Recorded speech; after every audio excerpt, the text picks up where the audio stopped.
came together, what you guys are about. The 37th District Congressional candidate, Shariff Hazan. So what I'm going to Congress for is basically to allow everyone I've ever met in Hollywood and every creative person or every person with a good idea to be able to formulate that into a functional business model.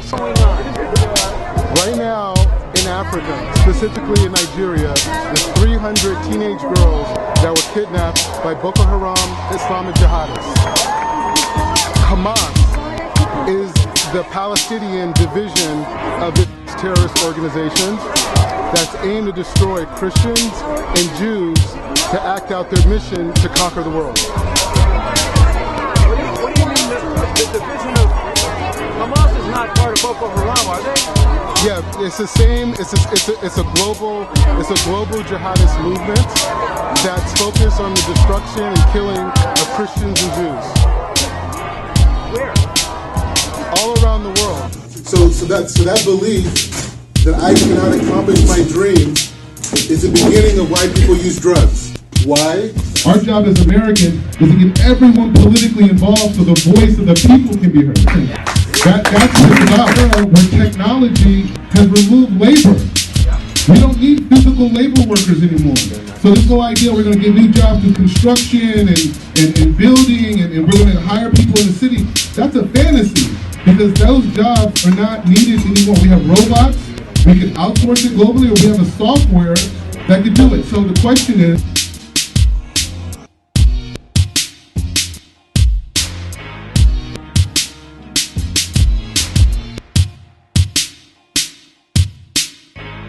it's only going to get worse. And the reason why it's only going to get worse is because labor's gone. But there's an opportunity there. The opportunity is business in the future is not going to be based off of your college degree. It's going to be based off of the community that you have attached to yourself. So what you're talking about is a complete paradigm shift in how we view work and how we view incentives and how we view the barriers to success. You should write a book, Shariff. You really should. no, we should. And then one last point is, we're talking about economic mobility. Right. These are bipartisan dynamics. I'm not a Republican going around saying like, oh, hey, let's get rid of the IRS and let's get rid of healthcare. I'm saying like, no, the people in my community have tremendous talent. In South Central Los Angeles, which is in my district, have had tremendous talent that have created like most of the art that you see in pop culture today, specifically in hip hop, and in being able to create an environment where all those young minds that not only are a part of that, but also inspired by that to compete on the global level, and in that example being something that spreads, God willing, around America. Let me go to Congress to help put money in your pocket. The reality is hip-hop is about creating your own business, being an entrepreneur, taking your own resources and leveraging it, and that's a Republican value. Share with our listeners why you decided to run for office. Yeah, it's the main focus of why I'm running for office is because we're on the cusp of a whole new explosion of businesses based around the individual. And if the right people are there advocating for that and making sure positivity and unity are the forefront of this message, we can create a better America, which will transform the rest of the planet Earth. There it is. Well, I'll tell you got your work cut out for you here in Washington, because I can tell you up close and personal, they are clueless about what you're talking about today in terms of this new opportunity. And so you would be the evangelist that would be illuminating it as the opportunity, because they don't know. We created the Social Media Business Enhancement Act, which removes the regulations on income taxes, corporate taxes, and also empowers banking institutions to invest into companies in some of the most impoverished parts in America. What I'm suggesting is that we put billions of dollars in government subsidies for investment banks that invest into businesses, social media-based businesses from the impoverished parts of America. So we're not saying give away free money, we're not saying anything like that. We're saying being able to give microloans to social innovators that exist. That social innovation could be a huge network that they create online. It could be some type of service or product or whatnot. But that individual is able to go to junior college, learn what it is to be an entrepreneur, and then make themselves eligible to receive money from an investment banking company that's supported by the government. Now that makes sense because now we can have conversations with people about not just, oh wow, you know what, I want to create, I want to create a mechanism where you, your creativity, your talent, and your innovation can be a part of globalization. You can be a part of the 21st century. The dreams that we have, we should believe in those dreams. The goals that we have, we should believe in those goals. Not because of ego and because we're so powerful and so smart or whatever. It's the fact that that dream was part of creation, and that's why we have it right now.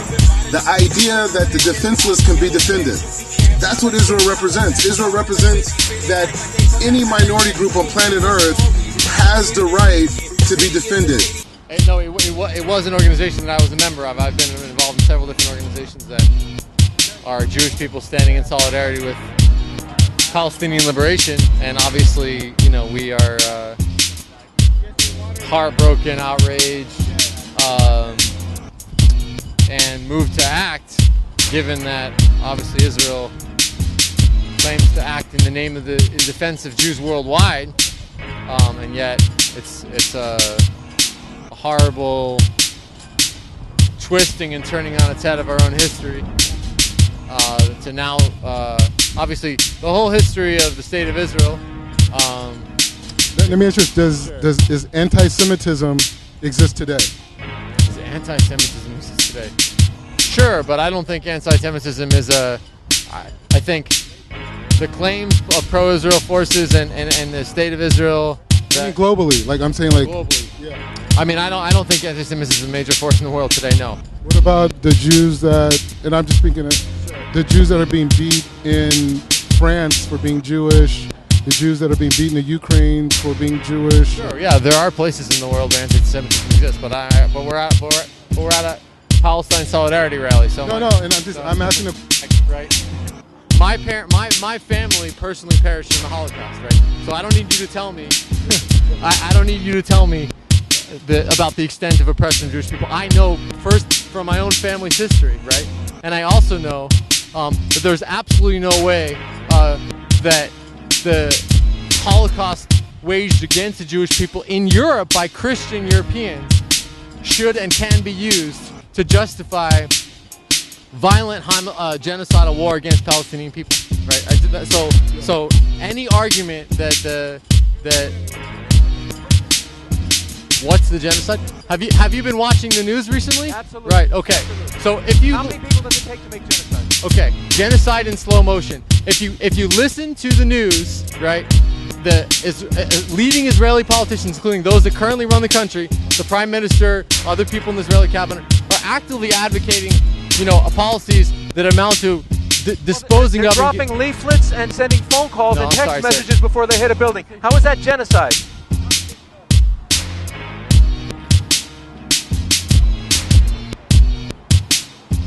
Yeah. And tell me, when you asked me my opinion is. Well, no, you said it's genocide. I'm asking how is it genocide? Go ask 1,000 people down the street if it's genocide, and any one of them will tell you, right? When their people are being murdered innocently in Gaza, you ask them why it's genocide. You don't have to ask me why it's genocide. It's very clear. But if Israel's saying that they're going to strike a building, wait a minute. If Israel says they're going to strike a building, so what's that? If Israel says they're going to strike a building and the people don't move, is that genocide? Wait.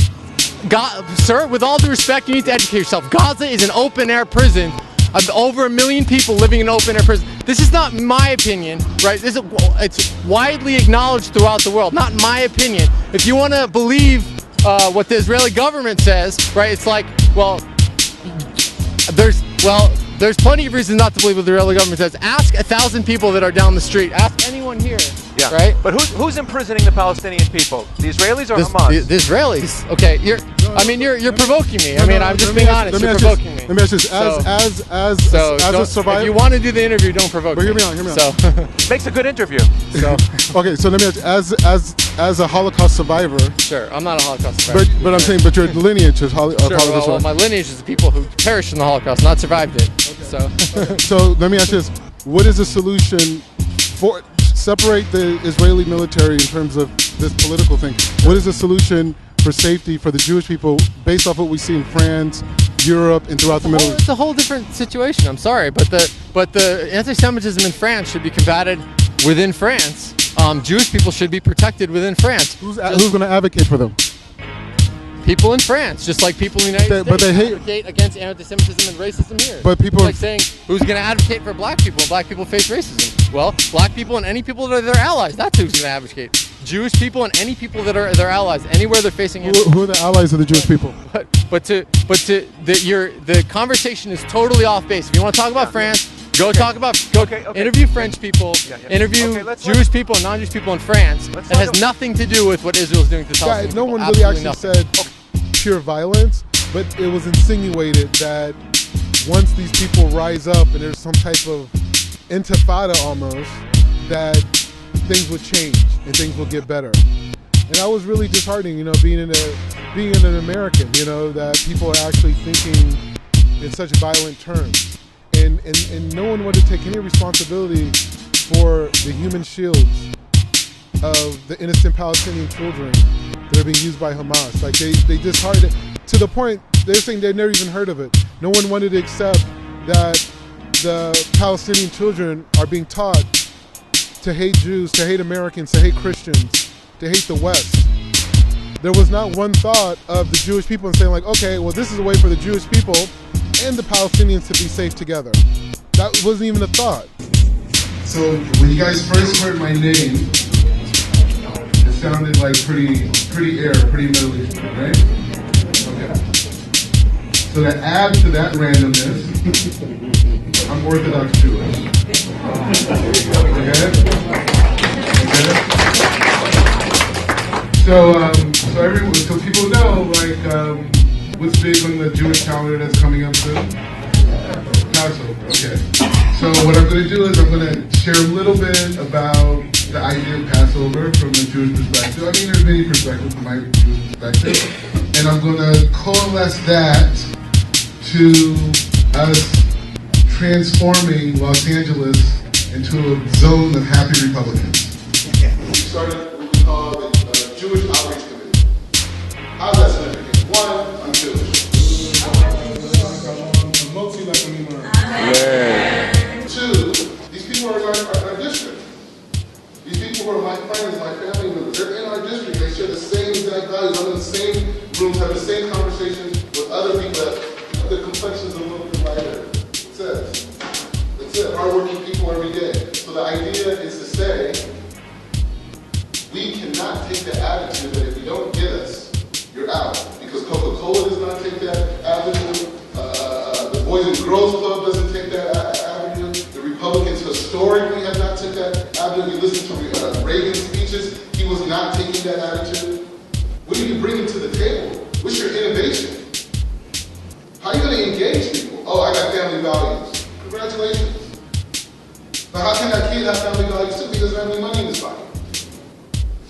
So going forward, we have to make a conscious effort to say that we have better ideas. We have a higher value system that will lead more people to success. And that's why, out of that love that we have for the people in our community, being political representatives, that we fight, we toil, we use the language, we use the most simple language. We got to use a Kanye West quote. Kanye West, but we may have to use a Kanye West quote. We may have to use some hip-hop language. We may have to use some pictures and some imagery that aren't traditionally Republican, but we have a responsibility to not leave these kids and the next generation behind. Thank you. Hi, my name is Shariff Hazan. I'm here today at Franklin High School. We're here with the Algebra Project, 1LA, and the Young People Project. The Shum says that I'm the God who took you out of Egypt. Every person has their own Egypt. Every person has their own fear. Every person has something that limits them from their greatness. The way to bridge the gap to our greatness is through Torah and His book. Oxman. So the first I want to ask, who here is a leader in this crowd? Who looks up and says, you know what, I could be a leader at some point? Show of hands. Oh, wait. Well, me. Who plays sports? Who plays sports? Okay. When you guys play sports,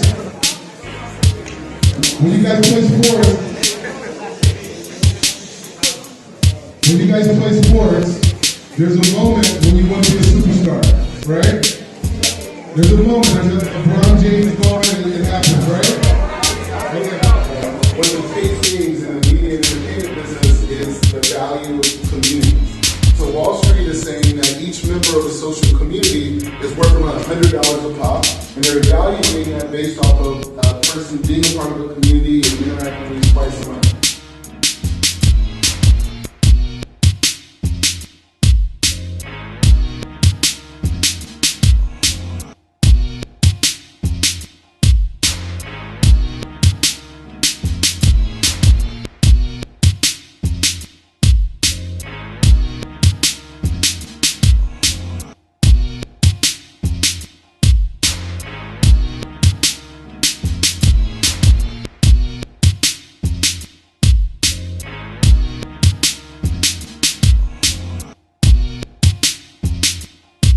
Because the new industries are based around concepts. They're based around concepts and ideas that can be manufactured online with no physicality, with no factory, with no corporate office. Some of the biggest innovations that are affecting all of our lives right now are softwares that people coded inside of their houses. So that's the era that we're in. They're calling that the idea-based economy. Like, I've been creating movements for the last several years. Like, I created the skinny jeans movement, the jerky movement. These are all kids that were creating content with viral videos and creating business models. And my job was going out and bringing in the corporations and showing the value of these communities. Shariff Hazan of Candor TV is filming a movie about jerking culture. The kids who grew up in the 1990s saw this dance culture that existed in games, and they kind of put their own new spin around it and made it into a positive. We've been featured in the LA Times, everywhere, all over the world, but pretty much it's a dance culture that derives from the internet. Young kids are using cell phones and recording themselves, putting them out on the internet, on MySpace, and getting very popular. The kids who embraced the viral video culture that we call jerking, because it's really a viral video culture. The young kids really figured out a way to take their identities and their uniqueness and package them on their flip cams and making music on their laptops and using MySpace and Twitter and YouTube.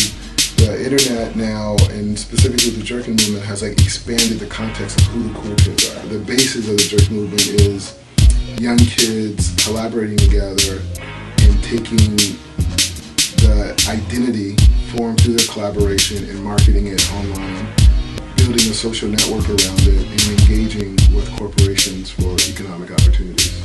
What I saw as a movement had a lot to do with creative expression and art expression, because so many of the kids that I was looking up on the internet were doing music, doing photography, all these different things. And so I wanted to shoot a documentary around it, and through my research, there was a group in New York called the Cool Kids that wore the skinny jeans and had the bright colors, the whole thing. I saw a lifestyle. I saw a whole lifestyle, and I saw you know what? This whole lifestyle could be commoditized. Everything about it, the clothes, everything. So what I've been able to do is to take that story, take my affiliation with the crews and the New Boys, different people, and been able to create strategic partners, in film and television and social networks, publishing, and make a mini industry around myself with the jerking movement. Now, the world that we live in, it doesn't teach men to be this way. It teaches men from the beginning. The Rabbi Hazan said that women are basically perfect. And so what does he mean by that? Women don't have flaws? Of course women have flaws, but it means that men, we're not able to see their flaws because they're at a higher spiritual level. So what we see That's the deal. That's the woman that she's teaching us our flaws in the same way that the Torah does. The Torah teaches us our flaws too. The future of the U.S. economy has to do with your ability to aggregate and organize resources. And that message doesn't matter if you're Democrat or Republican. But only a Republican can bring that idea to the table because we're saying that, hey, guess what? We don't need the government per se. What we need is just money, bank accounts, and ability to be innovative through social media, which is the international distribution model. I'm going out and I've seen the ability to go and talk to kids and people at the age of 19, 20, 21, 22, 23, 24, 25 about things that reflect their interests. They bought into what I was doing because I was giving them opportunity. The world's about to change. It's over with.